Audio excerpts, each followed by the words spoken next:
So this is workshop 5. It's our last workshop focused on drafting the paper, putting together the elements that you've been working on to create your first rough draft. So first of all, I'd encourage you to review your project instructions. All of this PowerPoint is based on those instructions.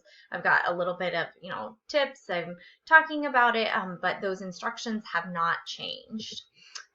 First of all, you should review the formatting guidelines. There's really specific guidelines for your font and margins and stuff like that. My advice for putting together the paper is that you start with your literature review and your methods section.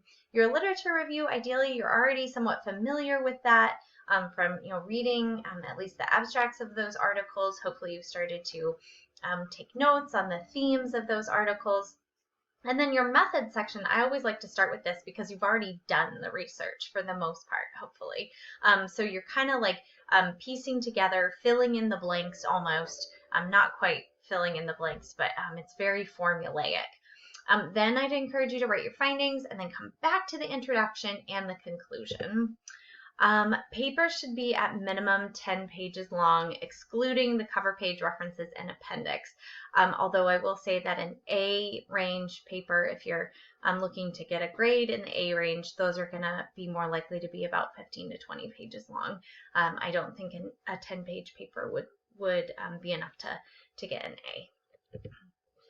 And then on Sakai, with this, where you found this, the project instructions here, and under the project research project tab, I've also got findings samples, and so make sure you're picking qualitative or quantitative. And then for group B, I've got instructions for how to make your own tables. If you'll recall, you're not supposed to use just copy paste SPSS tables. Of course, if you're running low on time, you'll be penalized in your grade, but if you're running low on time, maybe that's something you're willing to kind of sacrifice there. All right, so incorporating assignments 2 through 4 into your paper. So here's kind of bringing some of these pieces together.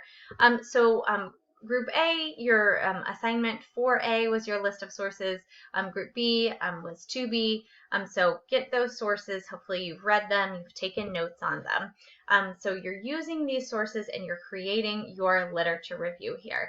Keep in mind, and there is a review of literature reviews PowerPoint on Sakai, ideally in one of your 200 level Soc classes, particular research methods.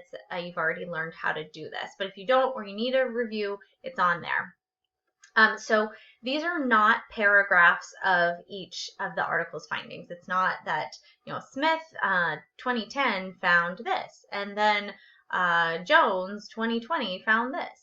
You are focusing on their findings and then integrating their findings into an argument, into your own argument. You're creating an argument.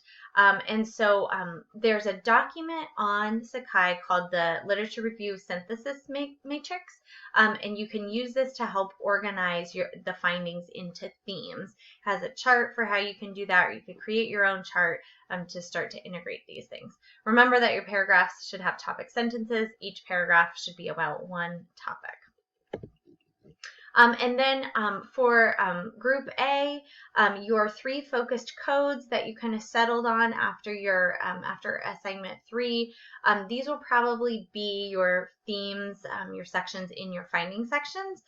So start drafting this and selecting the quotes that you want to include here.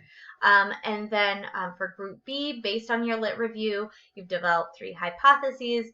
We've worked through this in assignment 3 and 4. You're choosing your variables that you want to use, and you've submitted your tables and interpretation. I'm giving you feedback for those, so you're incorporating that for your findings. And again, see the findings section models on Sakai. All right, so that is the end of part 1 of this video for starting to integrate the paper. So go on to the video, the part 2 video next.